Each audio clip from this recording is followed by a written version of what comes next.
recrutée récemment à l'Université de Lille en tant qu'enseignante-chercheuse et qui fait partie de notre laboratoire de recherche du Cécile. Et c'est un séminaire qui est Irish Thursday, quoi, so Air Irlande, mais aussi l'axe 4 du Cécile, traduction et traductologie, parce que Flavie travaille sur la traductologie, c'est sa spécialité de recherche, et plus précisément sur les retraductions de Ulysses, le roman de James Joyce, et sur leur jeunesse. Et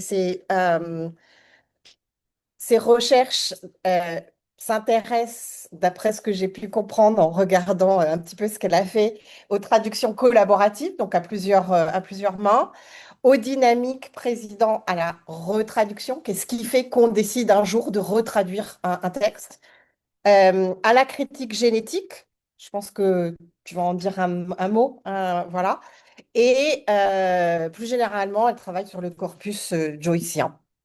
Et donc, c'est l'objet de sa présentation ce soir, qui s'intitule Retraduire l'Ulysse de James Joyce, une approche génétique. Donc, nous allons écouter Flavie et il y aura un échange avec Nina Milonet, qui est ici sur ma droite, qui est doctorante au Cécile et qui enseigne également ici à l'Université de Lille et qui travaille sur le roman irlandais dont Joyce est le roman irlandais contemporain. Donc Nina répondra en quelque sorte à la présentation de Flavie et puis après on ouvrira le dialogue à tout le monde évidemment et on espère que vous aurez plein de questions. Voilà, merci beaucoup. Flavie, the floor is yours. Merci Hélène, merci Géraldine. Bonjour à toutes et à tous. Je suis vraiment ravie d'être ici aujourd'hui et d'avoir l'occasion de partager quelques réflexions qui émanent de la thèse que j'ai menée pendant 7 ans, sur ces retraductions, enfin ces traductions françaises de l'Ulysse de Joyce. Alors, hop, voilà. Donc, je voudrais commencer avec les souvenirs que partage Marie Dariussec de sa lecture de l'Ulysse de Joyce dans la préface à sa traduction des Brouillons d'un baiser, qui sont les quelques pages de brouillons égarés qui, comme l'a montré Daniel Ferrer, constituent le chaînon manquant entre deux œuvres de prose joycienne majeure, qui sont donc Ulysse et Finnegan's Wake. Voilà ce qu'elle dit. Entre mes 20 et mes 30 ans, dans les années 90, j'avais essayé au moins 5 fois d'entrer dans Ulysse. J'avais lu Stephen Hero, Portrait de l'artiste en jeune homme, Jean de Dublin, mais Ulysse, je n'y arrivais pas. Dès le seuil, je ne comprenais rien à la topographie. Escalier, parapet, plateforme, baie de Dublin. Et la teneur du dialogue autour de la théière m'échappait. Qu'il n'y ait pas d'histoire, soit. Mais je ne parvenais même pas à visualiser les lieux et les corps. Je voyais des ombres circulant dans les limbes. En 1998, je m'autorisais enfin à sauter le premier chapitre et à commencer par le petit déjeuner de Bloom. Et tout s'ensuivit, d'un seul coup, d'un trait. Après le oui final, au bout de milliers de pages, je revins au majestueux et dodu Buck Mulligan de la première phrase. J'avais trouvé la porte d'entrée, pas sur le devant, mais un peu de côté. Alors, bien sûr, dire que l'Ulysse de Joyce est une lecture difficile, qu'il est ardu d'entrer dans l'œuvre, qu'elle tombe des mains de bon nombre de lecteurs, tout cela est de l'ordre du lieu commun. Mais bon, au-delà peut-être d'encourager les personnes qui n'auraient peut-être pas encore trouvé leur porte d'entrée dans l'œuvre à ne pas perdre espoir, cette citation m'intéresse pour deux raisons. La première, c'est que en 2014, au moment de la publication des Brouillons d'un baiser, cette publication met en avant deux dimensions qui vont nous intéresser aujourd'hui. Les brouillons, l'archive, le dossier génétique d'une œuvre d'une part, et d'autre part, la traduction. L'approche du texte de Joyce que je vous propose d'explorer aujourd'hui est elle aussi un peu de côté, marginale dans une certaine mesure, car elle fait le pari que la traduction et la retraduction nous en apprennent beaucoup sur l'œuvre originale, mais aussi parce qu'il ne s'agit pas de partir du texte publié, mais de ce qui a été mis de côté justement. Donc l'archive, les brouillons, les ratures, pour considérer l'activité traductive non pas comme un produit fini, la traduction, mais comme un processus. Et d'autre part, cette citation de Marie Dariussec, elle convoque les tout premiers mots du premier épisode d'Ulysse, Stately, Plump, Buck Mulligan, dans le texte anglais. Et elle dit quelque chose de l'histoire de ces traductions. En 2014, la nouvelle traduction française d'Ulysse, donc la seconde traduction intégrale vers le français, fêtait ses 10 ans. Et pourtant, c'est la première traduction, celle de 29, et son Buck Mulligan majestueux et dodu. En 2004, il était en majesté dodu. Donc c'est la première traduction, celle de 29, que Dariussec cite l'air de rien. J'y lis ici une preuve de l'aura de cette première traduction qui avait été autorisée par l'auteur. Donc, une petite mise en bouche. Et donc, sans plus tarder, je vous propose un parcours à travers l'histoire des traductions françaises de l'Ulysse de Joyce, à partir de leur dossier de genèse, donc, qui ont ceci de particulier d'être pris dans un collectif, dans un processus, pardon, de traduction à plusieurs mains. Donc, deux traductions qui ont été faites par des collectifs de traducteurs et qui s'étendent sur plus d'un siècle. Si on part de 1921 pour aller jusqu'en 2004, on peut même aller jusqu'en 2022 avec la dernière retraduction du chapitre 14 que je mentionne comme ça, mais sur laquelle je vais pas m'appesantir. Donc, dans un premier temps, je voudrais montrer comment l'archive permet de retracer cette histoire et surtout d'esquisser les dynamiques qui ont présidé à chacune des deux traductions intégrales. Et puis, dans un second temps, je voudrais vous proposer des micro-lectures qui pourront montrer la manière dont ces dynamiques se mettent en place, se mettent en œuvre et participent au façonnage du texte traduit. Alors, ma thèse, elle est née d'un phénomène assez miraculeux, c'est-à-dire le fait que les documents d'archives des deux traductions françaises de l'Ulysse de Joyce ont été en partie conservés, ce qui est assez rare pour être mentionné. Donc, ils sont parvenus jusqu'à nous et ils sont au moins en partie consultables.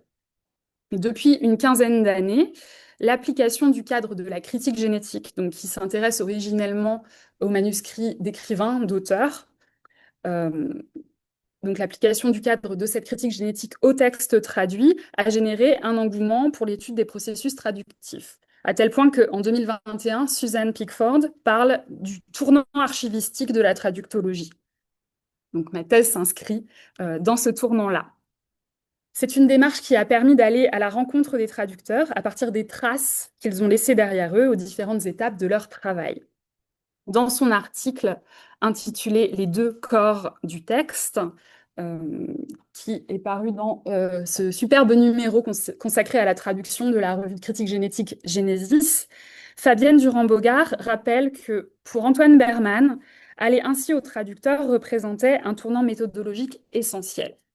Elle ajoute qu'entreprendre une critique génétique des traductions, c'est donc non seulement chercher à comprendre quelle est la physionomie du texte traduit, mais aussi qui est ou a été le traducteur, quel type de rapport il a noué à sa pratique, et par-delà à l'écriture, à la poétique de son temps, au langage. Donc c'est très multidimensionnel. La critique génétique de traduction vise donc à décrire le façonnage du texte traduit, mais permet aussi d'envisager la genèse comme le lieu de rencontre du ou des traducteurs, à travers l'étude de documents qui témoignent de leur pratique, de leur posture, et aussi de l'aspect matériel et concret de leur travail. Comme l'ont souligné Ariadne Nunes, Johanna Moura et Maria Pacheco Pinto, l'approche génétique permet en outre de prendre en compte la dimension fondamentalement collaborative de toute traduction. Qu'il s'agisse du résultat de concertation avec l'auteur ou l'éditeur, par exemple, ou de traductions, comme c'est le cas de mon corpus, qui ont été menées à plusieurs mains. Voilà ce qu'elles nous disent. Genetic Translation Studies is particularly operative in providing access to the backstage of literary production by unlocking processes of authorial translatorial interaction, which can either be conflict or collaboration, or both, not only between author and translator and between multi-translators, but also of collaboration between author, editor, and translator, translator and reviser, translator and proofreader, translator and reader, and so on. Dans le cas des traductions françaises de l'Ulysse de Joyce, cette approche permet donc de mettre au jour le fonctionnement et l'organisation des collectifs de traducteurs, mais aussi des phénomènes d'attribution à partir de l'étude des campagnes de révision, et ainsi de rendre l'activité traductive à sa complexité et à sa créativité. Alors, je passe très vite sur l'œuvre originale pour m'intéresser plus précisément à l'histoire donc de ces traductions françaises. Celle-ci s'inscrit dans le sillage de la publication de l'original en 1922 à Paris par la maison d'édition Shakespeare and Company qui est tenue par Sylvia Beach. Les premiers fragments de traduction apparaissent en 1921. Ce sont déjà des fragments qui ont été révisés par plusieurs co-traducteurs.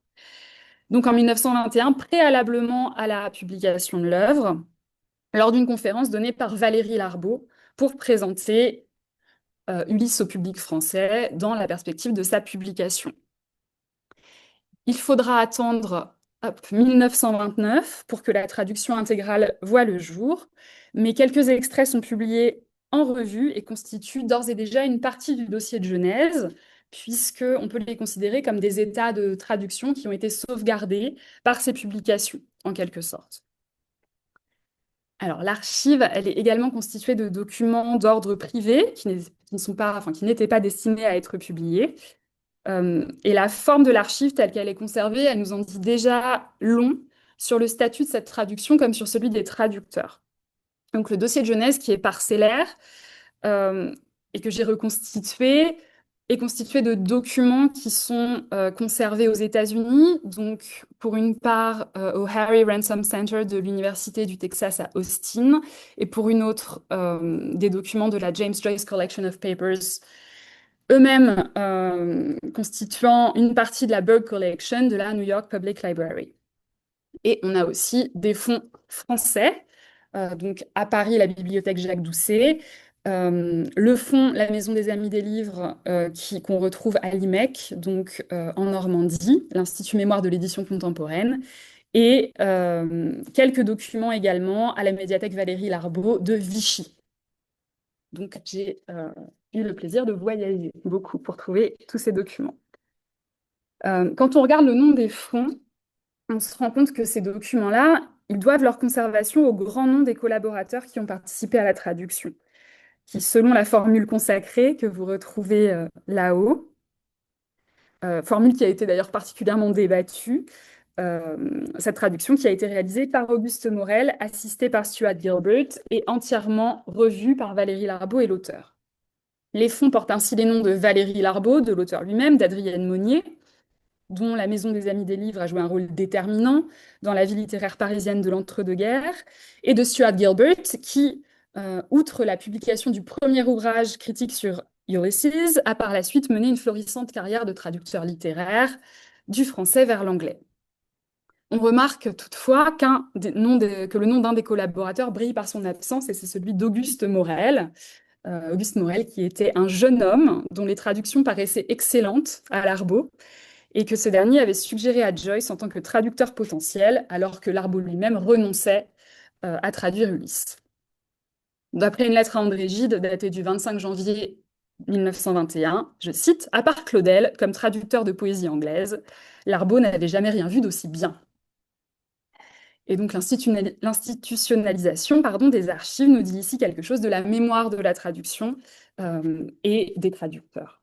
Alors, maintenant que je vous ai donné un petit peu le contexte, on va s'intéresser au texte. L'un des documents les plus importants du dossier de Genèse de cette première traduction, c'est un tapuscrit corrigé qui a servi à l'imprimeur pour établir les épreuves. Donc, je vais m'appuyer sur un extrait de l'épisode 10, Wandering Rocks, les rochers errants, dans lequel on rencontre le monologue d'un personnage qui est donc le jeune Dignam, Master Dignam. Master Dignam walked along Nassau Street, shifted the box stakes, to his other hand. Excuse-moi, Flavie. C'est moi, je peux rien faire. Si tu pouvais. Ah oui. Ok, mais je vois bien que tu vois pas non plus. Non, je sais pas comment faire. Alors, excusez-nous. C'est pour que tout le monde voit le texte. Alors peut-être. Mais c'est vrai que tu ne le vois pas sur ton ordinateur. Non. Peut-être paramètres de partage. Non, c'est pas là. Ah, je sais. Je crois que je peux partager une partie de l'écran. C'est là. Portion d'écran. En fait, pour ceux qui sont en ligne, on voit parfaitement, mais c'est pour ceux qui sont en présence. Alors, comment je fais pour pas vous montrer? Peut-être déjà, cliquez là, monter le volume, tu peux le... Voilà, si tu cliques là une fois et OK. Ah Et oui, ça, ce sera bon, ça y est. On ok, peut retourner donc je peux revenir comme tout à Et l'heure. excusez-nous pour ceux qui sont en ligne, mais il fallait qu'on fasse un petit réglage pour les personnes physiquement présentes. C'est les joies de la commodalité. Voilà, parce qu'en ligne, on Hop, voit bien. alors, j'arrête le partage et je vais repartager. Merci beaucoup, Fanny. Ah non, mais de rien. C'est que je m'en étais pas rendu Ah, compte. tu pouvais pas. Et j'en étais... Hop. Voilà. J'en étais là. Voilà. Merci beaucoup. Avec plaisir. Euh, Voilà, donc cette citation du monologue intérieur, enfin, qui convoque le monologue intérieur de Master Dignam. Euh, donc, je vous montre l'extrait correspondant dans le tapuscrit. Voilà. Euh, En étudiant ce document, on s'aperçoit qu'il fonctionne comme un palimpseste, donc avec différentes couches de correction. Et ça reflète l'organisation hiérarchique de ce premier collectif de traducteurs. Donc, ce qui s'est passé, c'est que dans un premier temps, c'est Auguste Morel, dont je vous parlais à l'instant, qui a traduit l'intégralité du texte. Et donc, c'est lui qui tape à la machine. Puis, il corrige sa traduction avec l'aide de Stuart Gilbert. Stuart Gilbert, qui était un magistrat britannique à la retraite, qui a rejoint l'équipe en 1927, donc à peu près, assez tardivement, hein, puisque la traduction commence à peu près en 24. Et donc Gilbert, il était anglophone et était chargé d'indiquer à Morel les endroits où sa traduction était défaillante. Enfin, Valérie Larbaud, lui, est dépositaire de l'autorité de l'auteur et procède à la dernière correction. Donc, il arrive vraiment sur la fin du processus de travail dans le but de polir le texte et de le rendre plus conforme à ce qu'on attend de la lecture de Joyce à l'aube des années 30. Parce que lui, en fait, entend comme les attentes qui seraient celles des lecteurs. Alors, c'est Joyce lui-même qui confère cette autorité à Valérie Larbaud. Euh, et il sanctionne cela lors d'une rencontre au restaurant Les Deux Trianons en mars 28. Et il appelle cette décision le traité du Trianon. Ça amuse beaucoup Joyce de faire la police parmi les traducteurs. Euh, En raison de cette autorité qui est déléguée à Larbaud, c'est à ce dernier que revient longtemps la paternité de la traduction, alors qu'en vérité, quand on regarde les corrections, bon, il a corrigé un petit peu plus que juste mettre une majuscule à street, là, hein, quand même. Mais en termes de volume, ces corrections représentent moins de 10% des interventions qui sont faites sur ce tapuscrit. Alors Joyce, lui, comme je le disais, il participe de loin pour résoudre les conflits, répondre aux questions et trancher quand c'est nécessaire.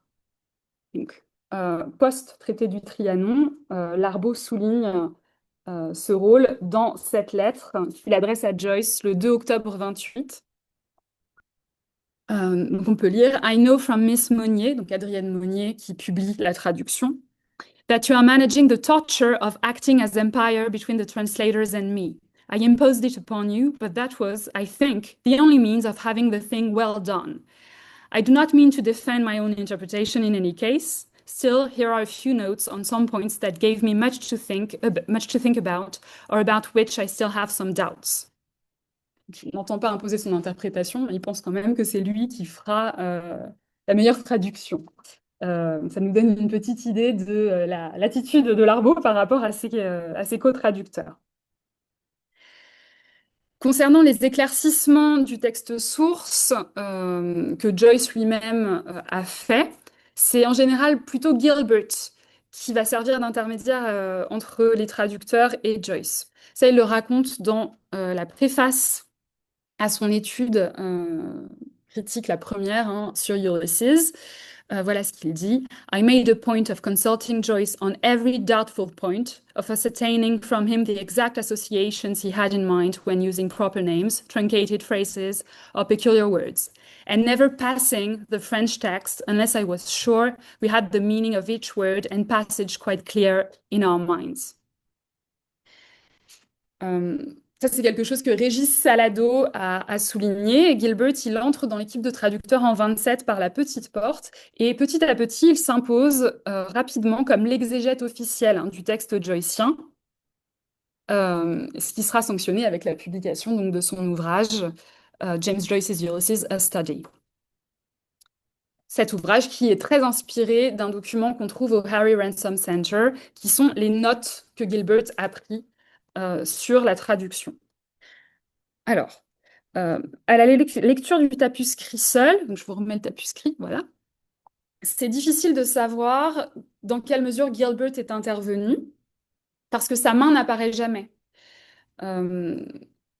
Néanmoins, le document de notes nous permet d'avoir une idée des corrections qu'il aurait suggérées à Morel. Ça nous permet donc de discriminer entre des corrections que Morel aurait faites lui-même et d'autres corrections qui auraient été soufflées par Gilbert ou soufflées par Gilbert avec l'aval de Joyce.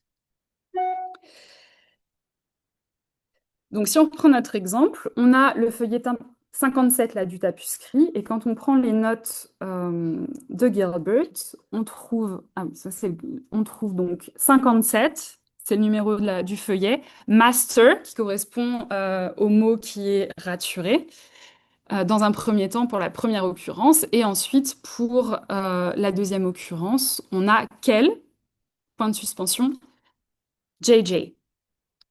JJ correspond ici donc aux initiales de Joyce. Et une chercheuse qui s'appelle Serenella Zanotti a montré que l'emploi de ces initiales correspond à un autre document qui est aussi conservé à Austin, qui est le glossaire. Donc on a deux documents distincts. Et donc, contrairement aux notes qui étaient à l'usage des traducteurs, le glossaire de Gilbert, lui, servait, d'après Serenella Zanotti, à indexer les réponses de Joyce. Et en effet, les entrées du glossaire correspondent presque systématiquement aux mentions JJ qu'on trouve dans les notes. Donc là, on voit qu'on a 57, ça correspond toujours au feuillet de la traduction. 241, on regarde, c'est le numéro de page de l'édition 1922 du texte source à partir de laquelle travaillaient les traducteurs. Le fragment source, Blooming End to It, avec deux gloses, Bloody End to It, Damn It. Et ça entraîne la correction d'une expression plus vulgaire, quel emmerdement, en quelle barbe. Voilà. Donc là, l'idée, c'est de vous montrer comment on reconstruit en fait la genèse de cette traduction au niveau du fragment et surtout comment on arrive à comprendre comment les documents fonctionnent les uns avec les autres. Voilà. Cet exemple, il est aussi intéressant parce que ça porte, enfin, c'est une correction qui va porter sur le registre de langue et l'argot, c'est un des points de dissension majeurs entre les traducteurs en 29. Morel a tendance à utiliser beaucoup d'argot et ça ne plaît pas tellement à l'argot qui demande à peu près systématiquement des corrections. Voilà. Lors du déjeuner Ulysse, qui est organisé par Adrienne Monnier pour célébrer la parution de la traduction en juin 29 à l'hôtel Léopold des Vaux de Cernay, aucun des trois traducteurs n'est présent. Pourquoi? Parce que l'expérience de traduction menée sous tension s'est très mal terminée, au point que Morel s'est réfugié à Belle-Île-en-Mer et s'est détourné de toute activité littéraire. Ça nous explique un petit peu pourquoi le nom de Morel est tombé dans l'oubli. Un article qui est paru dans le journal Paris Soir à la suite d'une critique écrite par Victor Liona de la traduction reproduit une lettre qui nous laisse entendre toute la rancœur de Morel. Donc je cite, il répond point par point. « Ah, la traduction française d'Ulysse de James Joyce a été faite par mes soins de la première ligne à la dernière, sans excepter le monologue intérieur de Madame Bloom, dont il est dit, à tort, qu'il est tout entier de Valérie Larbaud. Seules les deux dernières pages de ce monologue ont été l'objet d'une première traduction parue dans le numéro 1 de Commerce, les parutions en feuilleton dont je vous parlais tout à l'heure. B. Ce n'est pas la correction des épreuves que j'ai assurée avec mon assistant anglais, Stuart Gilbert, mais une révision minutieuse de la traduction. C. À la correction des épreuves de ma traduction, je n'ai pas été conviée et décline toute responsabilité en ce qui concerne les contresens, les faiblesses et même les coquilles qui pourraient se rencontrer encore dans le texte définitif. Cet événement est aussi mentionné par Laure Murat dans un ouvrage qu'elle consacre à la rue de l'Odéon dans l'entre-deux-guerres, qui est intitulé Passage de l'Odéon. Et elle cite Auguste Morel d'après les notes de Maurice Saillet, qui était l'assistant d'Adrienne Monnier. Morel aurait dit « On m'a fait une si belle vacherie que j'en suis devenue vachée pour le restant de mes jours ». Donc ceci explique en partie que son nom ait été effacé de la mémoire collective. et que cette traduction marquée du sceau l'autorisation de l'auteur soit encore de nos jours nommée à tort la traduction Larbo-Joyce. Un de mes chevaux de bataille, c'est de réhabiliter ce bon Auguste Morel. Alors, c'est cette traduction qui figure dans l'édition Pléiade, donc dans le second volume des œuvres complètes de Joyce, qui paraît en 95, et sans révision. Donc c'est un fait assez inhabituel pour être souligné, même si cette traduction elle est accompagnée d'un appareil critique qui est aussi conséquent que précieux, et qui est rédigé sous la direction d'une figure majeure des études joyciennes, en la personne de Jacques Aubert. Alors, à bien des égards, cette publication en Pléiade, elle joue un rôle crucial et porte en elle les germes de la retraduction, puisque c'est Jacques Aubert qui dirigera au début des années 2000 le collectif de retraducteurs, dont la nouvelle traduction d'Ulysse, portée par Stephen Joyce, non plus l'auteur, mais son petit-fils et ayant droit. Donc cette traduction qui paraîtra en 2004 pour le centenaire de Bloomsday, qui est le 16 juin, le jour où se passe l'intrigue d'Ulysse. Une version révisée du texte paraît en 2013 dans la collection Folio Classique, accompagnée d'une partie de l'appareil critique de la Pléiade, lui aussi révisé et adapté. Alors, pourquoi est-ce qu'on décide de retraduire? Jacques Aubert avait, pour la Pléiade, justifié l'absence de retraduction en présentant ce premier Ulysse français comme un moment et un monument de notre littérature mondiale et française. Mais en 2004, dans la postface à la nouvelle traduction, il souligne avec ses co-traducteurs que, je cite, « Les raisons qui plaident en faveur d'une nouvelle traduction sont nombreuses. D'une part, elle compense les défauts inhérents à une traduction proche historiquement de l'original, proximité qui empêche d'en saisir la complexité. Elle propose une version plus proche à la fois du texte de Joyce et de nous. Près d'un siècle d'études sur l'œuvre, son texte et son histoire fait apparaître un cortège d'échos, de résonances et de références dont une restitution plus riche a été ainsi permise pour cette nouvelle traduction. » Donc, 75 ans après celle de Morel, le temps de retraduire semblait venu.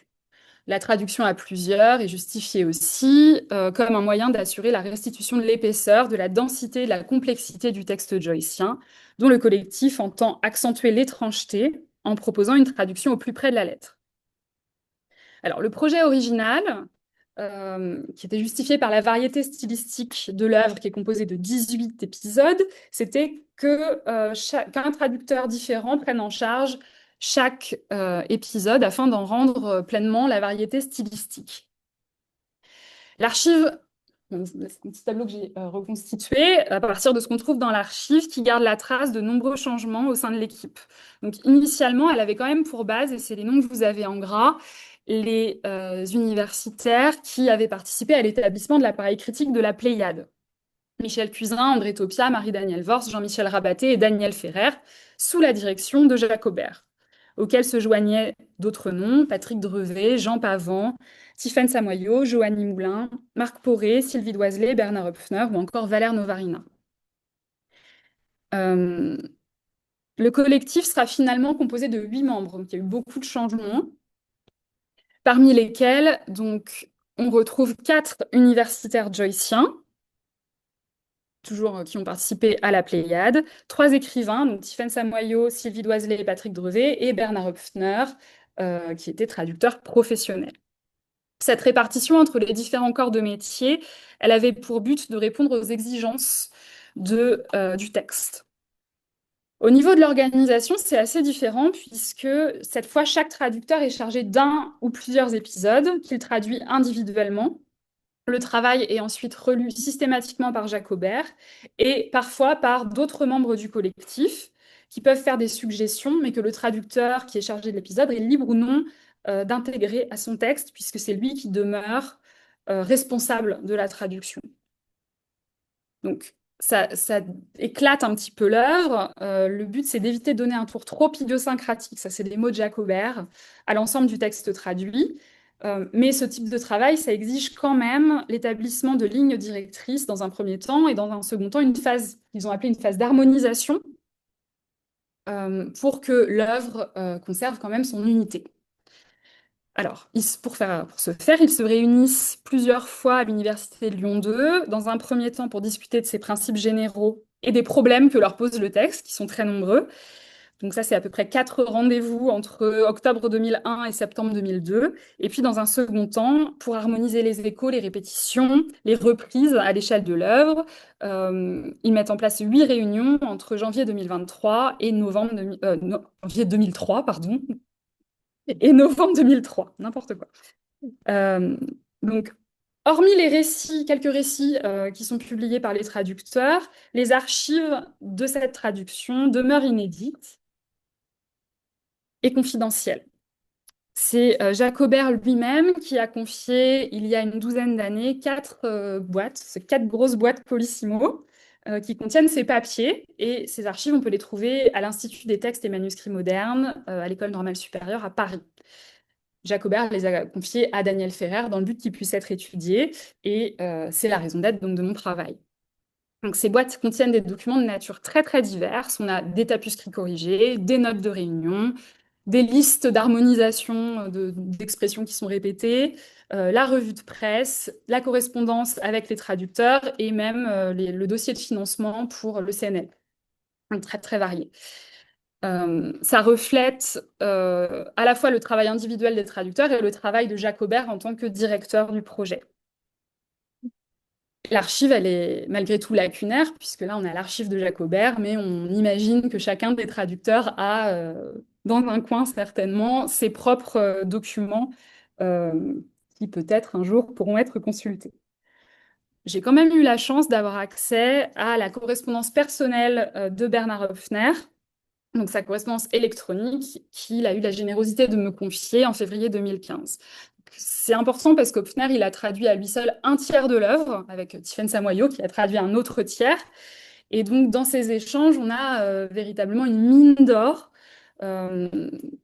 sur les questionnements et les trouvailles et la collaboration entre ces deux traducteurs. Alors, maintenant, on va rentrer dans les micro-lectures pour vous montrer un peu le contraste qui existe entre les deux traductions et puis le fonctionnement de ce second collectif et comment ça se matérialise dans les archives.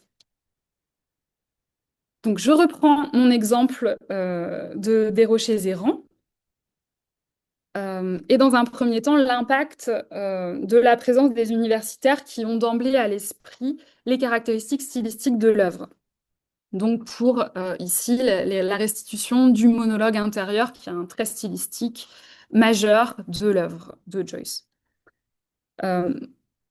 On voit que le jeune Dignam affectionne particulièrement le mot blooming, qui ponctue son discours et dont la répétition s'était perdue en 1929 au profit de la traduction de ce que Larbaud a appelé le ton. The blooming stud was too small for the buttonhole of the shirt, blooming into it. Le bon Dieu de Tibi était trop petit pour la boutonnière de la chemise. Quelle barbe! Dans l'édition Pléiade, une note de Marie-Danielle Worth attirait déjà l'attention sur ce phénomène. Elle dit « On remarquera que cet emploi argotique dépréciatif de blooming que le jeune Dignam affectionne, et elle en liste les occurrences sur tout le passage.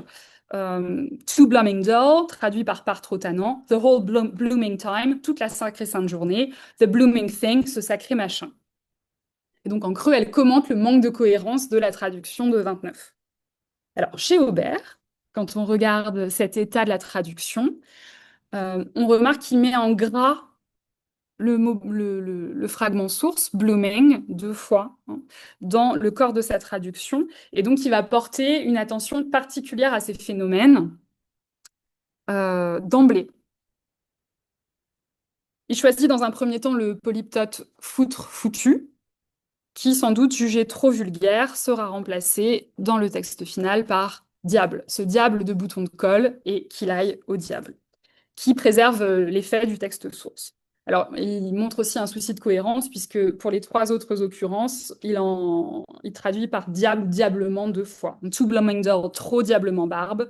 The whole blooming time, toute la sainte journée, pour regarder l'expression idiomatique. Et the blooming thing, le diable des trucs. Alors, le texte de Joyce pose des problèmes aussi beaucoup plus complexes que de simples répétitions, notamment en raison, comme dans ce nouvel exemple, de l'accumulation des références culturelles auxquelles s'ajoutent fréquemment des jeux sur la matérialité du langage. Alors, ici, on est à l'épisode 8, les Lestrigons, c'est l'heure du déjeuner, et Leopold Bloom, au pub, s'interroge sur ce qu'il va bien pouvoir commander à manger.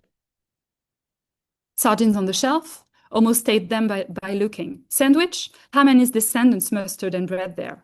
Potted meats, what is home without plum trees, potted meat, incomplete. Donc, le jambon du sandwich, ham, se confond avec le nom d'un personnage biblique, Ham, Cham en français, et les mots mustard et bread, rassemblés et engendrés, laissent entendre par paronomase la moutarde et le pain. On se rend compte que ça va être compliqué, ça, pour les traducteurs. Hein. On a une forme de superposition du sens, de la référence, ça crée un casse-tête. Alors, comment s'en sont-ils sortis? Chez Morel, nous avons toute la famille cochon emmoutardée chez Madame Tartine. Donc on a bien l'image du sandwich. Cette traduction, elle cristallise le jeu de mots dans le terme argotique. Hop, voilà. Emmoutarder, qui signifie ennuyer, mépriser, se soucier, mais dont la racine moutard rappelle à la fois les descendants et laisse entendre la moutarde. C'est quand même plutôt bien trouvé. Sur le tapuscrit, on se rend compte que c'est une trouvaille qui a été faite dans un second temps et que le C majuscule qui brouille la distinction entre nom propre et nom commun a été rajouté également à ce moment-là, ou en tout cas lors d'une phase de révision. Dans les notes de Gilbert, on voit qu'il avait à redire sur tartine, qu'il voulait poser la question. Alors, AM, on ne sait jamais si c'est Auguste Morel ou Adrienne Monnier. Donc ça, c'est... Parfois, on reste un peu dans le flou. Parfois, il y a des documents qui nous permettent de trancher. Là, je pense que c'était Auguste Morel. Donc, il avait à redire sur Madame Tartine, mais ça n'a pas été corrigé. Alors maintenant, qu'a fait Tiffaine Samoyau, qui était chargée de l'épisode? Elle propose Lot et sa descendance assaisonnés ici et enfournés dans du pain. Donc elle remplace le jambon par du poisson, mais elle rend quand même habilement le jeu de mots en laissant entendre une référence à Lot, donc le neveu d'Abraham dans la Genèse. Et la trouvaille, elle est belle, mais elle prend surtout tout son sens quand on regarde l'archive. Alors, l'archive, elle prend une forme qui est un petit peu différente de celle de 29. Donc, pour les rochers errants, les lestrigons, on a 9 états de la traduction. Et là, j'en ai sélectionné 4. Donc, là où en 29, on avait une seule copie qui servait à tout, dans l'archive d'Aubert, on a une multiplication des états de traduction. Ça, on peut l'imputer à l'évolution de la technologie. Évidemment, quand on doit retaper tout le texte d'Ulysse à la machine, ça prend du temps. À l'ordinateur, c'est plus facile d'imprimer plusieurs fois la traduction. Mais c'est aussi favorisé par le principe de révision croisée des collectifs. Donc, j'ai sélectionné 4 des 9 états, dont 3 présentent des annotations, remarques, suggestions faites par Jacques Aubert, c'est cela, avec lequel tous les traducteurs ont étroitement travaillé, et un qui porte les remarques de Michel Cusin et qui témoigne de la méthode du groupe. Alors, ces 2 extraits, ils montrent la manière dont le travail collectif peut enrichir la traduction. Et ça pose la question de l'autorité, de l'auctorialité et de l'attribution aussi. Donc, je vous montre de plus près. La section du haut, elle correspond au premier état envoyé par Samoyau à Aubert. Donc, je n'ai pas noté la date ici. Bon, peu importe. Le tapuscrit devient donc le lieu d'un dialogue entre la traductrice elle-même, donc qui souligne... Hop, je sais pas. Oui, voilà. Elle souligne en rouge le jeu âme-cham, en se disant, bon, il va falloir trouver une solution pour le rendre dans le texte cible.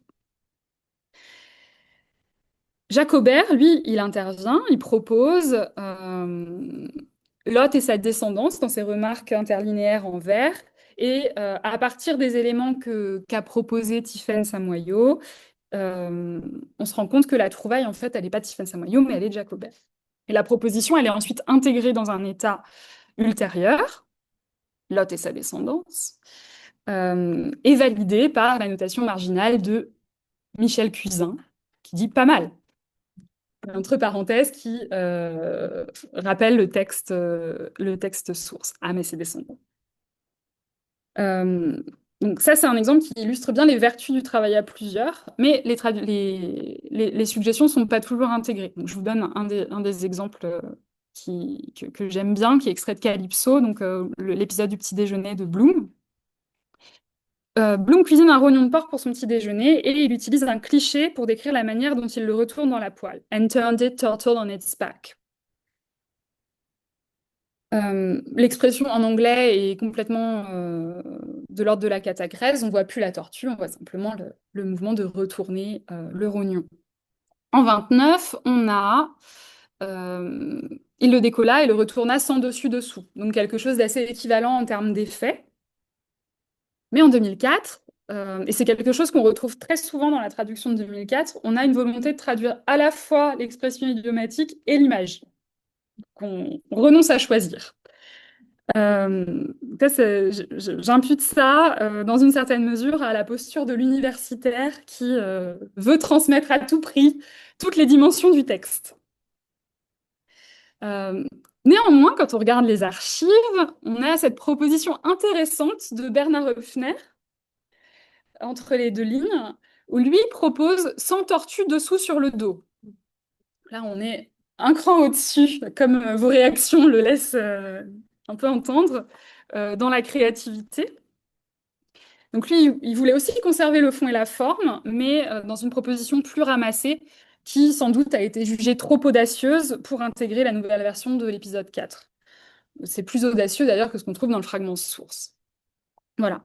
Donc cet exemple permet d'entrevoir les partis pris un peu divergents et l'analyse des variations, des suggestions laissées au rebut et comment ça montre la polyphonie des partis pris individuels derrière cette voix unique qu'on a notamment dans la postface à la traduction. Si j'ai le temps, je prends un dernier exemple. Ouais.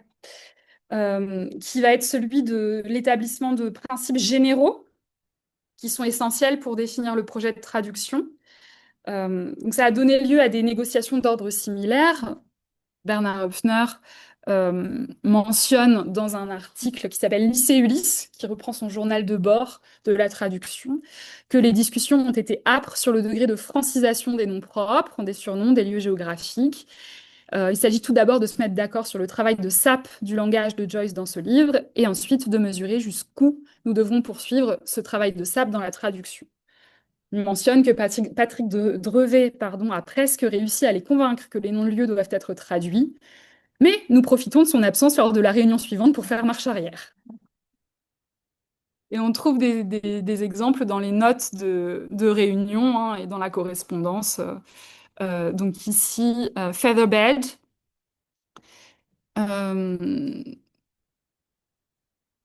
Et en dessous, alors pardon, parce que j'avais écrit dans les notes, mais je vois que mon logiciel ne me dit pas ce que j'avais déchiffré, donc je vais passer en dessous. Father Coffee, Patrick Drevet à Corbilla, Père Corbilla.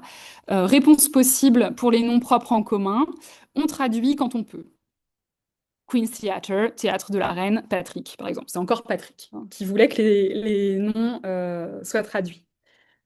Plus tard, en 2001, pardon, pour les titres de journaux, nom de lieu, un essai de transposition. Bon, effectivement, ce ne sont pas ces essais-là qui figureront dans le texte final.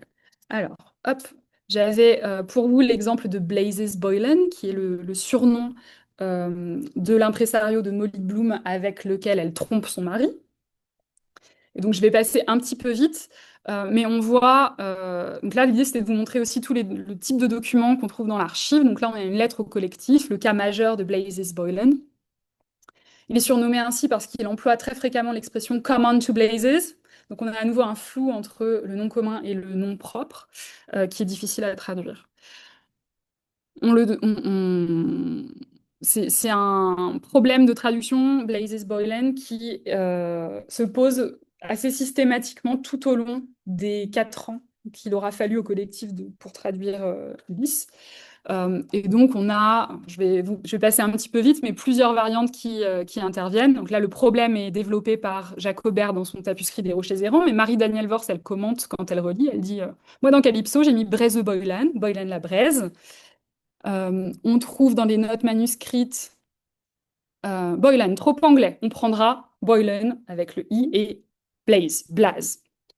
Tiffaine Samoyo, dans son habilitation à diriger des recherches qui a été soutenue avant la publication de la traduction et dans l'article de Genesis que je mentionnerai tout à l'heure, elle note que blaze avait l'avantage d'être un mot d'argot signifiant né ou non, et que la graphie Boylan permettait de rendre l'anglais Boyd plus visible pour les lecteurs francophones. Ça participait de leur travail d'exotisation un petit peu de la traduction.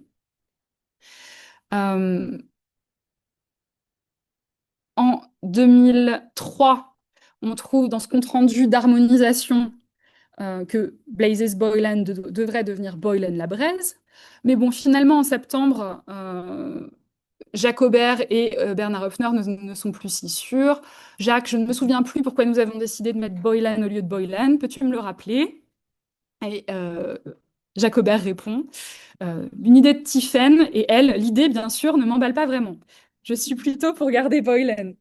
Le problème étant plutôt de bien se mettre d'accord sur Blazes, pour lequel, comme tu le sais, Braise, ou selon la situation syntaxique, peut-être la Braise, a ma préférence. Là non plus, le blaze, Tiphaine, ne me paraît pas justifié. Et finalement, c'est Flamme qu'on retrouve dans le texte original. Donc une trouvaille qui est attribuée à Tiffaine Samoyo, qui est arrivée sur le tard. Dans son journal de bord, Hopfner la date en février 2003, mais bon, d'après les échanges et moi, ce que je trouve dans les archives, je ne suis pas tout à fait d'accord avec la date. Enfin, bon, peu importe. Et donc, il note Blazes Boylan devient Flamme Boylan. Alexander Keys est rebaptisé Alexander Declay. Étrange activité que de traduire des noms anglais en noms anglais. Nous nous éloignons fort dangereusement de la traduction. De Charybde, nous tombons en Scylla. Euh, hop. Voilà. Donc, pour conclure très rapidement, j'espère vous avoir donné une idée du foisonnement qu'on trouve dans ces dossiers génétiques. On aurait pu prendre plein d'autres exemples, les néologismes, les mots composés, le traitement de l'argot, les jeux de mots ou encore les caractéristiques stylistiques de chaque épisode. Euh, mais je voulais vous montrer comment l'analyse génétique nous permet d'entrer un petit peu dans l'atelier des traducteurs pour observer le façonnage du texte et aussi d'esquisser les contours euh, de l'autorité, de l'octorialité de chaque traducteur. Voilà, l'approche génétique nous permet d'envisager ces retraductions de l'Ulysse de Joyce comme des laboratoires, des lieux d'expérimentation de la traduction, par le biais des processus collaboratifs qui favorisent eux-mêmes le développement de ces dossiers génétiques et décuplent le texte. Ainsi, dans l'archive de traduction se matérialise une forme de contre-genèse du texte source et, comme l'a souligné Tiffaine Samoyo, ce serait ainsi le destin à la fois second et supérieur de la traduction, supérieur à son but premier, qui est de transmission et de passage d'une langue à l'autre, que de transformer l'œuvre en brouillon, en ébauche, de la rendre à son labeur, à sa reprise, à ses remords, à son infini, en un mot. Voilà. Et je vous remercie de votre attention.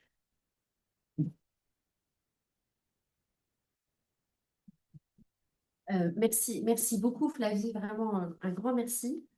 Pendant que Nina s'installe pour agir comme répondante, je saluerai donc en tant que non pas donc en tant que non traductrice, mais en tant qu'historienne, le travail d'archive que tu as réalisé et ce que ça demande et vraiment c'est un travail d'enquête historique, donc c'est à la fois un travail d'observation de la traduction, mais c'est aussi un grand travail d'archive et c'est vrai que les archives ça fait voyager. Voilà, c'était de la publicité de métier.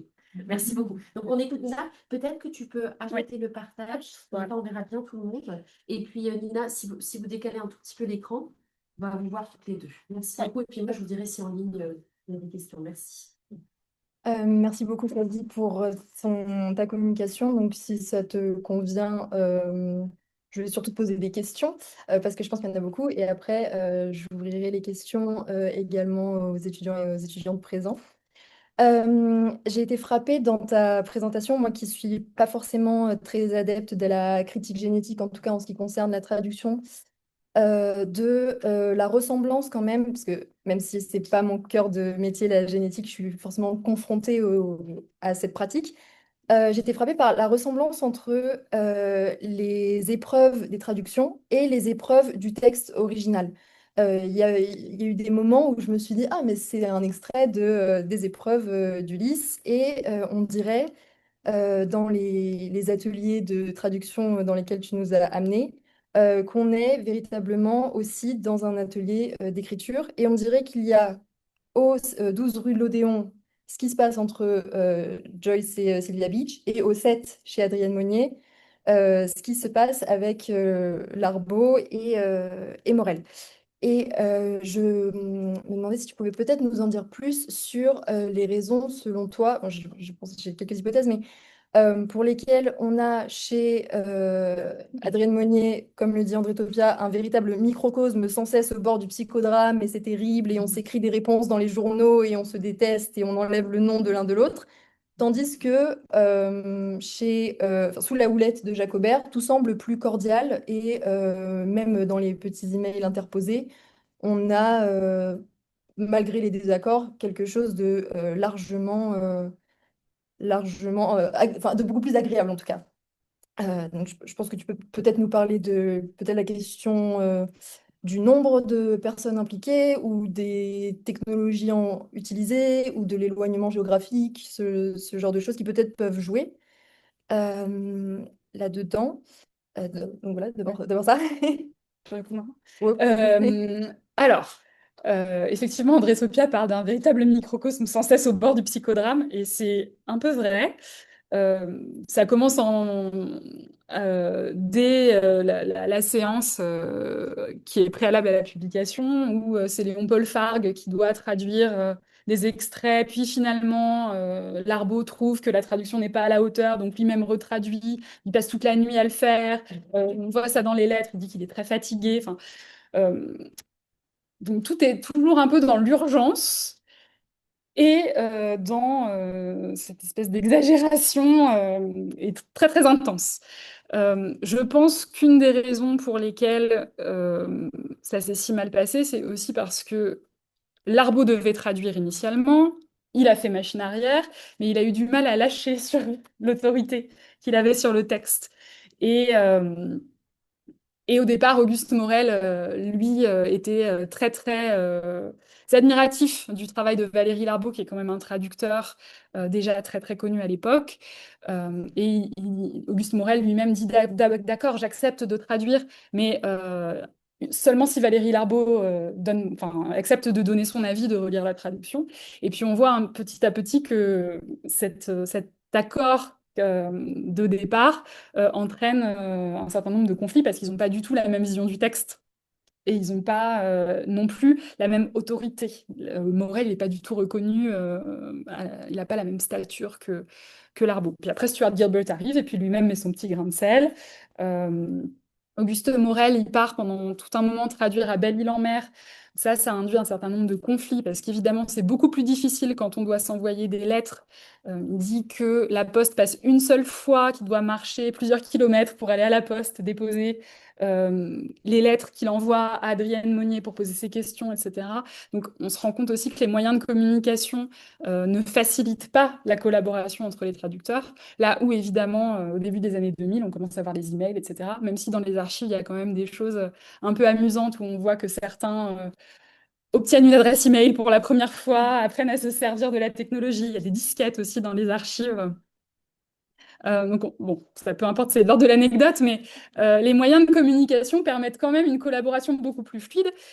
Et je crois que c'était véritablement dans la volonté de Jacobert de ne pas reproduire la situation très très conflictuelle qui a été celle de 1929. Et ça, il le dit à plusieurs reprises dans des communications, dans des colloques, dans des articles qui ont été publiés. Que vraiment il avait à l'esprit l'histoire de la première traduction et qu'il fallait que pour la deuxième, la collaboration soit plus fluide. Après, le fait que la traduction ait été faite par plusieurs traducteurs, il y a ce projet initial, mais je pense aussi que derrière cela, il y a quand même la volonté de Gallimard de publier quelque chose pour le centenaire de Bloomsday. C'est un délai assez court.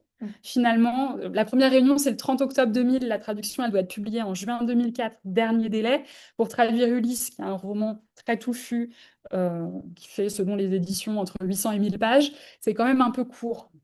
Donc, une seule personne, ça aurait peut-être été difficile à mettre en œuvre pour arriver à traduire dans les délais imposés par la maison d'édition. Oui, une seule personne, ça aurait été trop court pour écrire tout ça, mais une seule personne, ça aurait été suffisant pour amener la traduction à sa perte aussi. Je pense à Stephen Joyce que tu as mentionné, qui dans les cercles joyciens était extrêmement craint, car en tant qu'ayant droit de son grand-père, il pouvait mettre son veto. Et tu mentionnes la capacité de Jacobert à ne pas reproduire cette situation conflictuelle. Donc c'est aussi euh, il faut aussi composer avec non seulement les traducteurs pour ne pas avoir ce psychodrame, mais également les ayants droit, également, comme tu le disais, la maison d'édition Gallimard. Et on dirait que voilà, il y a beaucoup plus en fait que ce que tu nous as déjà expliqué, qui était déjà assez conséquent.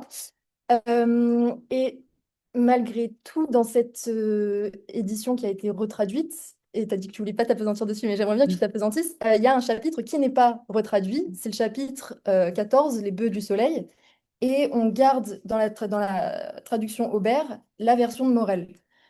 Pourquoi? Tu as dit qu'en 2022, elle avait été retraduite. Pourquoi à nouveau? Pourquoi ce chapitre? Pour ceux qui l'ont pas lu, ça s'explique, mais peut-être que tu peux nous en dire plus. Juste pour mentionner Stephen Joyce, Ah oui, parce qu'on ne se laisse pas des anecdotes croustillantes. Enfin, ce qui n'est pas vraiment une anecdote croustillante, mais bon, peu importe. Stephen Joyce, c'est lui qui est responsable du changement d'équipe aussi des traducteurs, parce que c'était une personnalité assez difficile. Et lors d'un colloque, il a insulté André Topia, qui était pressenti comme, enfin, qui faisait partie de l'équipe de traducteurs, et et il lui a interdit de participer à la retraduction. Donc à la suite de cela, il y a plusieurs membres initiaux du collectif qui se sont retirés du projet. Donc ça, c'est déjà un premier élément. Et Jacobert, de son côté, était, de ce que j'ai pu voir dans les archives, assez diplomate. Il arrivait très bien à ménager, si vous me pardonnez l'expression, la chèvre et le chou.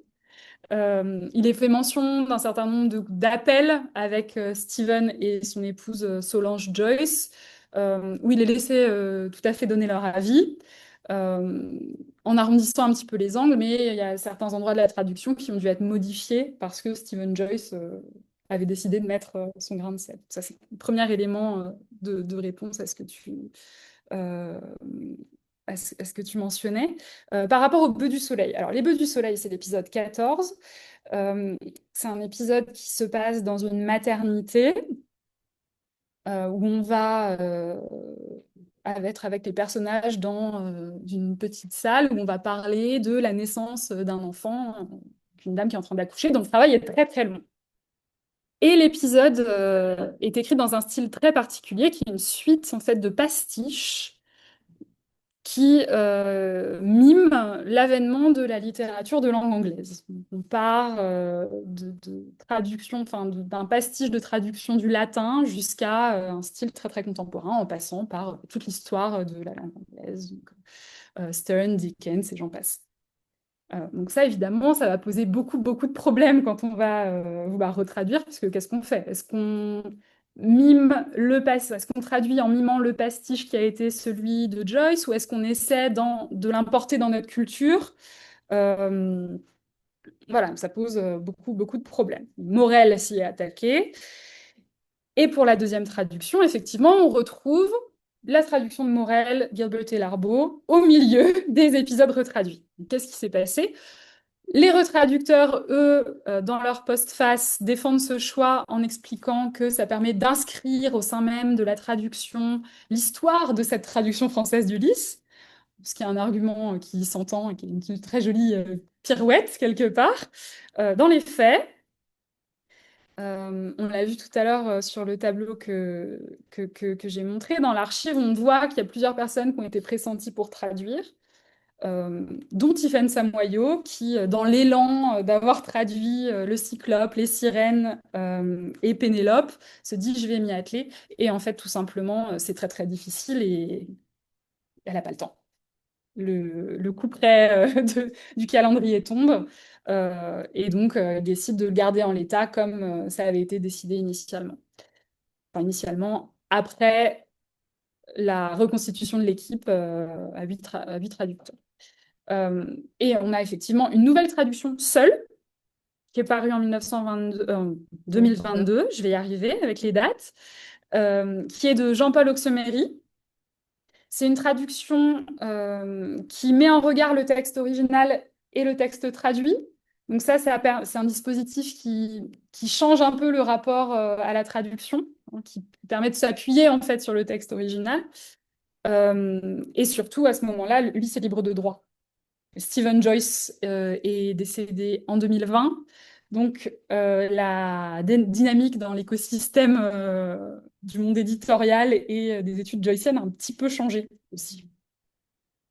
Euh, donc, entre la première, si on replace, comme tu viens de le faire, un petit peu certains jalons de la chronologie du texte initial et des traductions, on peut aussi mentionner qu'entre la première et la deuxième traduction, non seulement Joyce est mort, donc on ne peut plus le consulter, mais également Finnegan's Wake a été publié entre-temps. Est-ce que tu penses que ça a eu une influence sur la retraduction? Oui. Oui, parce que ça a encouragé les traducteurs à être plus audacieux.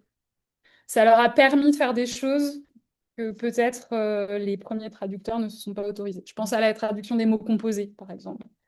Euh, on a Stephen Joyce qui a une canne avec Stephen Joyce, je fais un lapsus, Stephen Dedalus, qui a avec lui une canne qui, dans le texte source, est Ashplant. Dans la première traduction, on a une canne de frêne, donc on a le groupe nominal selon sa structure canonique en français. Dans la deuxième traduction, on a frêne-canne, donc qui va reprendre exactement la structure de l'anglais. Donc, une traduction qui est un petit peu plus proche de la lettre. Parfois, ils vont plus loin que ça, avec des mots valises. Par exemple, c'est dans... Je ne sais plus si c'est l'autophage ou les strigons, peu importe. À un moment, on a Apple Woman, euh, donc d'un seul tenant, hein, sans espace. En anglais, c'est assez facile à comprendre parce que ça reprend quand même la structure du groupe nominal.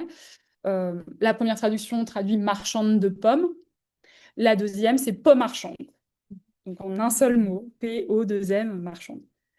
Et c'est quelque chose qu'on retrouve un petit peu tout au long du texte. Donc, en cela, je pense que l'apparition de Finnegan's Wake, qu'on ne peut pas ignorer quand on le traduit en 2004, et puis aussi des expérimentations qui ont été menées en littérature française. Enfin, entre-temps, on a eu l'Oulipo, on a plein de choses. Ça autorise les traducteurs à être plus audacieux. Et puis, quelque part, il faut aussi qu'ils se démarquent de la première traduction, qui est quand même sanctionnée par l'auteur. Donc, c'est aussi une des raisons qui peut expliquer ces trouvailles et puis ce parti pris un peu différent. Est-ce qu'on a encore un petit peu de... Peut-être une question et puis on Oui, ouvre. très bien. Merci, Diego. Justement, cette traduction sanctionnée par l'auteur, elle a aussi probablement influencé l'auteur, ou du moins c'est ce que prétendent certaines personnes qui gravitent dans le cercle joycien. Est-ce que tu pourrais peut-être nous en dire plus sur sur le personnage controversé de Jacques Benoît Méchain, peut-être? Oula, Jacques Benoît Méchain. Alors, Jacques Benoît Méchain, mais on en a parlé dans la... Valérie Bénéjean Oui, en c'est a pour ça parlé que je le mentionne. en janvier quand elle est intervenue dans le séminaire. Dans la biographie de Richard Ellman, la biographie de Joyce, Ellman raconte, en se basant sur les propos de Jacques Benoît Méchain, de sa seule autorité, enfin, rien n'est véritablement fondé là-dedans,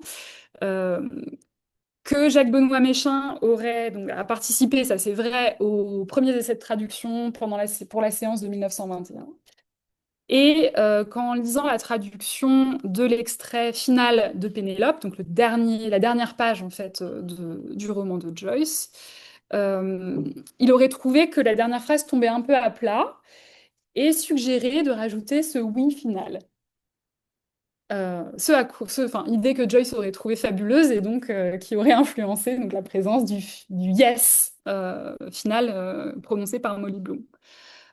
Or, ce qu'expliquait très très bien Valérie Bénéjean, on a désormais accès sur le site de la National Library of Ireland aux documents d'archives, aux épreuves d'Ulysse, et on s'aperçoit très bien que c'est pas du tout un ajout, ce dernier yes final. Donc la parole de Jacques-Benoît Méchain, qui par la suite, par ailleurs, était très très haut placé dans le régime de Vichy pendant la Seconde Guerre mondiale, donc qui est un personnage très controversé et avec le recul historique très peu respectable.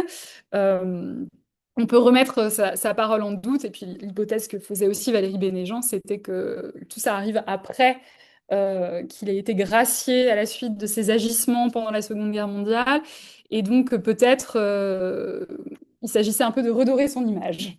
Voilà. Euh, voilà, sur Jacques-Benoît Méchain. Mais c'était très séduisant de se dire que la traduction avait pu influencer la genèse du texte source. Euh, malheureusement, c'est probablement faux. Donc, on laisse Benoît Méchain aux oubliettes, mais on réhabilite Auguste Morel, comme tu le souhaites. Et si vous avez des questions, elles sont les bienvenues. Alors, on peut prendre les questions de la salle, les Et questions en ligne, oui. Si tu veux bien partager ton écran, Flavie, ça fait que la salle voit, comme c'est toi qui as. Oui, Et ça change. bien sûr. Merci Hop, beaucoup. je Surtout pour partage. nos personnes présentes, parce qu'en ligne, Voilà. tout le monde voit. Alors non, si. Alors attendez, parce que j'ai pas partagé le bon truc. Et en attendant, est-ce qu'il y a. Je laisse Nina. Est-ce qu'il y a une question Euh, dans la salle? Oui. Ah, voilà, on a une question en ligne de Karl Bonafumura. Mais tu peux prendre la parole, Karl, parce qu'on va t'entendre. J'espère, bonjour. Est-ce que vous m'entendez? C'est bon? Non, on t'entend très bien. Bonjour Flavie, merci beaucoup pour votre intervention et toute sa richesse, toute sa précision. Euh, je voulais évoquer avec vous une figure qui est importante pour Jacques Aubert et qui d'une certaine manière se retrouve dans la composition finale du groupe de traducteurs, c'est Lacan. Euh, Parce que le retrait d'un certain nombre de collègues qui sont en soutien d'André Topia après l'intervention de Stephen Joyce fait que quand on regarde la composition de l'équipe qui est restée, il y avait au moins, outre Jacobert, quatre enseignants spécialistes de Lacan de l'université Lyon 2, passés par l'université Lyon 2, et on peut imaginer, mais c'est une hypothèse de travail, que cette filiation, hein, c'est quand même Aubert qui a initié Lacan à Joyce, que cette filiation a pu influer justement sur certains des partis pris de traduction. Je pense à l'exemple que vous donniez autour de la pomme. Je me souviens plus exactement du jeu de mots, mais enfin, il y a quelque chose de plus d'un jeu sur le signifiant euh, post-lacanien.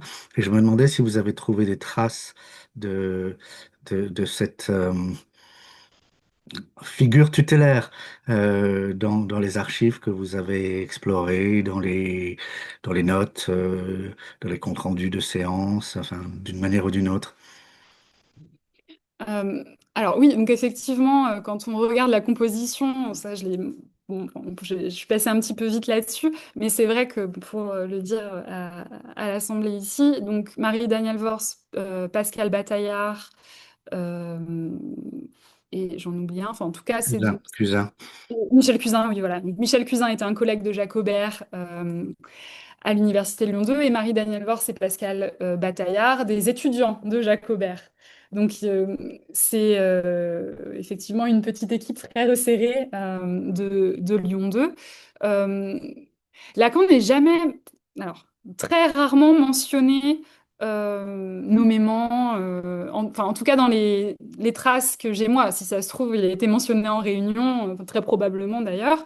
En revanche, il me semble me souvenir que dans non pas les épreuves, mais les tapuscrits, notamment de Protet, qui a été traduit par Pascal Bataillard, il y a quelques notes où il interroge ses choix de traduction, où justement il insiste vraiment sur enfin, sur certains aspects du texte qui sont aussi ceux de sa recherche à lui, qui est très, avec une lecture très lacanienne de Joyce. Euh, Mais c'est plus sur le mouvement de l'épisode en lui-même que sur des problèmes de traduction très précis. L'exemple qui me vient à l'esprit, c'est celui que j'ai déjà donné sur la traduction de la lettre, et notamment la traduction des chimères lexicales de Joyce, notamment. Voilà. Il faudrait que je reparcours l'archive pour bien vérifier s'il y a des mentions, mais je pense surtout à cet exemple-là précisément. Merci beaucoup. Je vous en prie.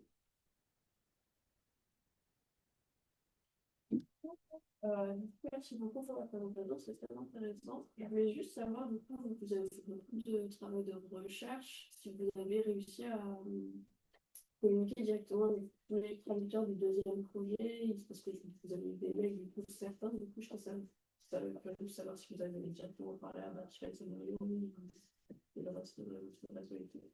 Alors, au départ, j'ai eu la chance d'être en contact avec Bernard Höpfner par l'intermédiaire de ma directrice de recherche de l'époque, donc Valérie Bénéjean, qui m'a conviée un jour à prendre un café avec lui. Et c'est comme ça que, très gentiment et très généreusement, j'ai eu accès à sa correspondance électronique. Euh, j'ai eu la chance de rencontrer Tiffaine Samoyo à plusieurs reprises. Euh, et j'ai rencontré aussi Pascal Bataillard. J'ai été en contact par correspondance avec Sylvie Doiselet. Les réseaux sociaux nous permettent aujourd'hui de retrouver et de contacter assez facilement les membres du collectif. Malheureusement, Jacobert est décédé avant que je puisse le contacter, puis il était très malade. En revanche, j'ai été en contact avec ses ayants droit pour des questions d'ordre de droit d'auteur, entre autres. Euh, et puis j'ai aussi été en contact avec des membres de l'équipe initiale qui ont pu m'éclairer notamment sur toute la première partie de la Genèse. Donc Daniel Ferrer, Marc Poré, Joanny Moulin, qui ont eu la générosité de répondre à mes questions. C'est vrai que c'est une chance quand on travaille sur Joyce de pouvoir quand même avoir accès aux auteurs de la traduction. Ah, il y a une question en ligne de Virginie Trachler qu'on a eu la chance d'écouter il y a 15 jours. Virginie, si vous voulez, vous pouvez prendre la parole. Merci. Vous Merci entendez? beaucoup. C'était vraiment très, très intéressant. C'était passionnant. Je me demandais, c'était quelque chose que vous avez dit au tout début, que c'était un peu miraculeux, cette conservation de deux fonds d'archives comme ça. Et je me suis demandé si la présence des premières archives aurait inspiré la conservation et la constitution de ce deuxième fonds d'archives. Est-ce qu'il y avait la conscience de créer des archives de traduction en lien avec cette première traduction? Et enfin, voilà, est-ce qu'à votre avis, il y a eu cette conscience d'étager comme ça, non seulement les traductions, mais aussi les archives? Oui, oui, oui, ils en avaient parfaitement conscience. D'ailleurs, dans le dossier de Jacobert, on a des copies Xerox, donc très très effacées aujourd'hui, du tapuscrit de la Bug Collection dont je vous ai montré un extrait tout à l'heure. Tout simplement parce que ces documents ont été consultés quand l'appareil critique de la Pléiade a été rédigé. Donc il y a une vraie filiation, et c'est pour ça que je fais l'hypothèse que cette publication en Pléiade, elle est à la fois transitoire et puis très importante pour l'établissement de la retraduction. Donc ça, c'est un premier élément. Et puis ensuite, tout simplement, je le sais parce que c'est Daniel Ferrer qui me l'a dit, et c'est auprès de lui que les archives ont été déposées, que Jacobert avait quand même dans l'idée que ces documents puissent être proposés à quelqu'un qui voudrait s'y intéresser, quoi.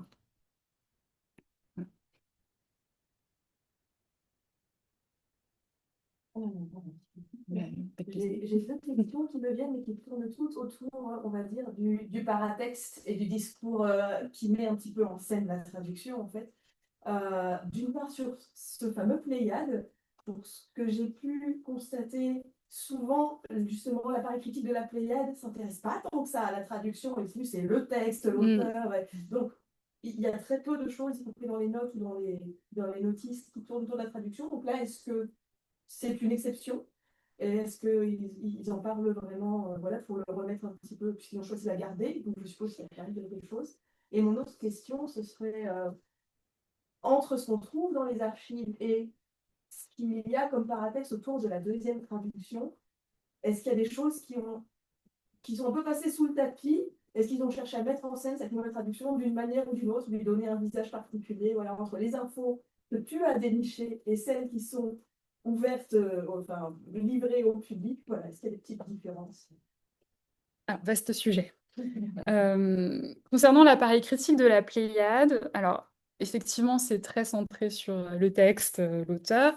Néanmoins, il y a quand même un certain nombre de notes où, vous savez, je fais l'hypothèse dans ma thèse qu'il y a quand même une petite critique de la traduction dans l'appareil de notes de la Pléiade, parce que assez fréquemment, on a un appel de notes. Et puis dans la note, on va avoir donc très très fréquemment des explications du texte parce qu'on en a besoin en tant que lecteur à plusieurs reprises, mais très souvent le texte original qui va être repris et une traduction littérale qui va être proposée, et puis parfois une petite explication, comme tout à l'heure avec l'histoire du blooming. Euh, j'ai fait une comparaison sur quelques épisodes, notamment les sirènes. Et on voit quand même dans la retraduction que ces petits passages de traduction littérale, ils ont été utilisés par les retraducteurs. Il y a aussi cette filiation qui s'inscrit à cet endroit-là. Euh, voilà, donc ça c'est pour l'appareil critique. Alors, j'avoue un peu honteusement que je n'ai pas lu l'intégralité de l'appareil critique du Folio. Donc, je ne suis pas vraiment en mesure de te répondre sur savoir ce qui est conservé, enfin, s'il y a des notes des traducteurs. Initialement, quand le texte est paru dans la collection du monde entier, donc le gros volume, l'idée c'était qu'il n'y ait pas du tout de notes. C'est pour ça qu'il y a cette postface. Euh, L'appareil, il a été un tout petit peu retravaillé pour être adapté à la nouvelle traduction, mais il me semble qu'il n'y a pas de notes qui concernent directement la traduction dans le folio classique. Deuxième question sur le paratexte. Là, il y a un certain nombre de documents que je n'ai pas encore exploités qui concernent la rédaction de la postface. Donc, le texte qui porte le projet d'une voix unique de ces 8 traducteurs. Quand on lit la postface et puis qu'on regarde un petit peu les échanges, on se rend compte qu'il a été rédigé en grande partie par Tiffaine Samoyo, qui avait déjà fait preuve d'un esprit de synthèse, parce qu'en fait, une partie de son habilitation, son mémoire d'habilitation est consacrée à cette traduction de Pénélope, entre autres, des autres épisodes, mais surtout Pénélope. Donc, elle propose des choses, et puis ensuite, c'est modifié un petit peu par ses co-traducteurs. Mais je pense qu'il y aurait une étude génétique de la postface à faire qui serait fort intéressante. Et après, au niveau des... Donc, évidemment, tout ça a l'air de s'être très, très bien passé, organisation très démocratique. Bon, il y a évidemment eu des petites divergences, dont un membre du collectif qui, a priori, n'était pas forcément toujours très présent aux réunions, ou euh, dont les propositions ont pu être un petit peu modifiées peut-être par les autres co-traducteurs. Euh, et oui, exactement, c'est ça. Voilà. Donc une voix qui s'est peut-être fait un petit peu moins entendre. Et il était quand même décidé que ce serait Jacobert qui aurait le dernier mot, quoi qu'il arrive.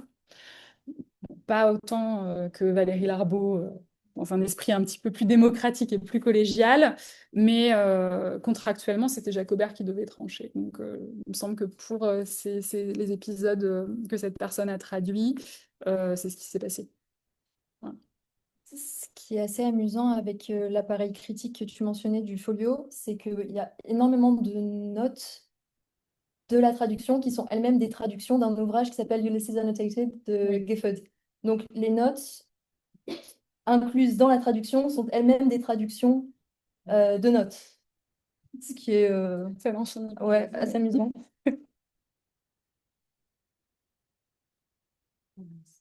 J'ai éventuellement une question. Là, tu as parlé beaucoup de l'organisation en fait, de la traduction collaborative, de l'appareil critique, le paratexte et tout ça.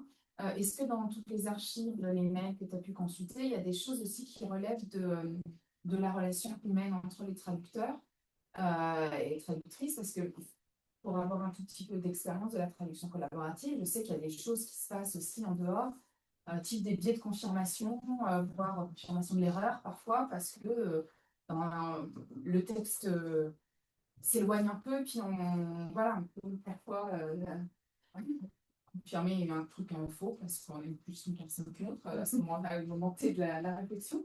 Donc, est-ce que voilà, il y a des choses. Alors, il y a plein de choses mais que je ne montre pas par respect de la vie privée des traducteurs, aussi parce que Bernard Höpfner m'a confié sa correspondance électronique, mais ça n'implique pas que Bernard Höpfner, évidemment.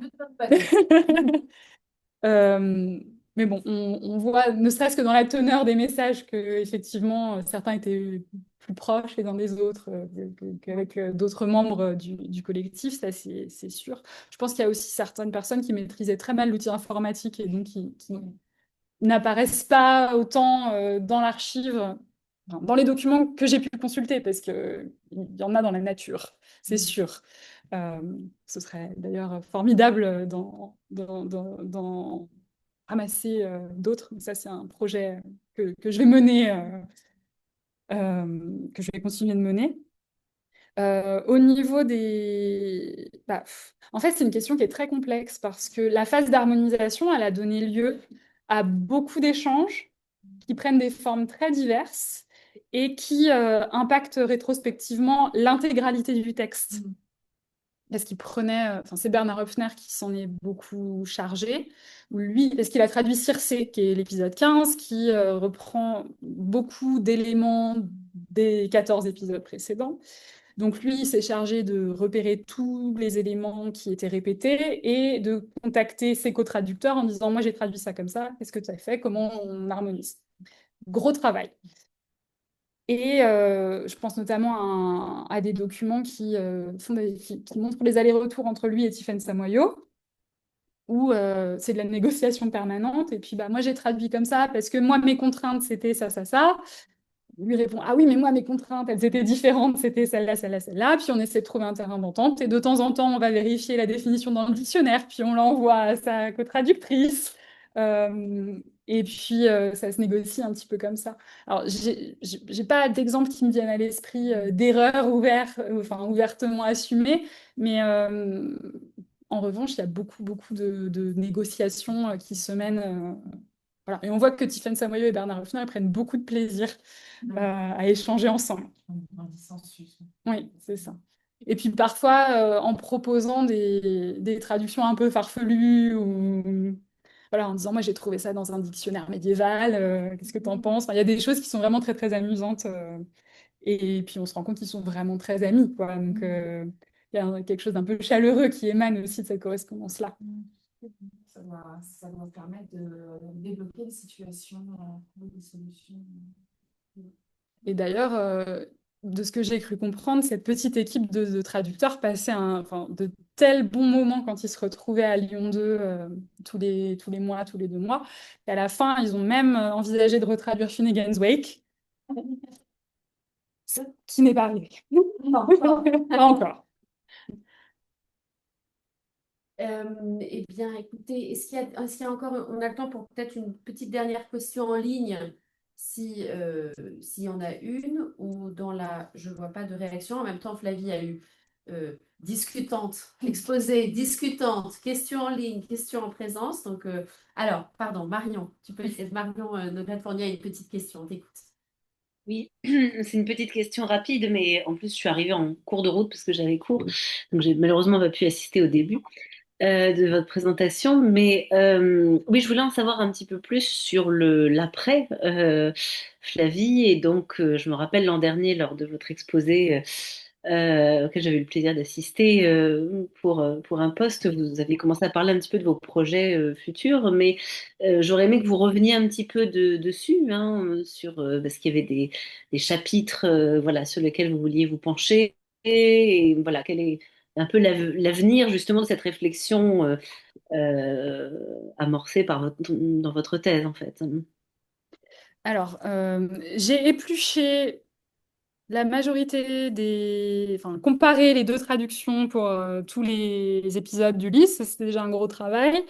J'ai épluché les archives, j'ai tout retranscrit et tout ça. Malheureusement, dans la thèse, pour des questions de temps, parce que bon, ça faisait quand même 7 ans que j'y étais et il fallait terminer, euh, je n'ai pas proposé d'études de tous les épisodes. J'ai choisi des épisodes représentatifs de chacune des phases en fait d'écriture d'Ulysse.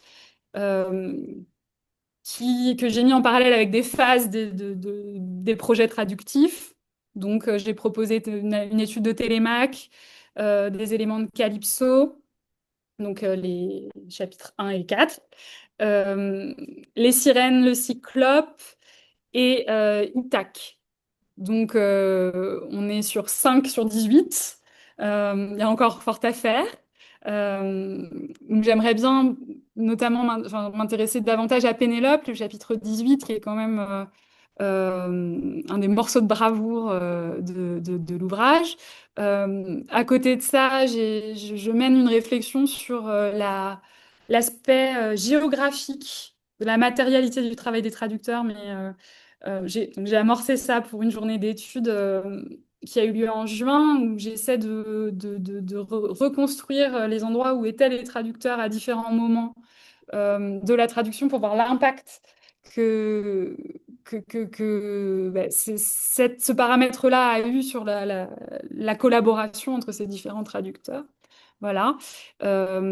Et puis, à partir de la thèse, il y a un projet de publication. Donc, ça, c'est aussi un autre volet qui m'occupe beaucoup actuellement.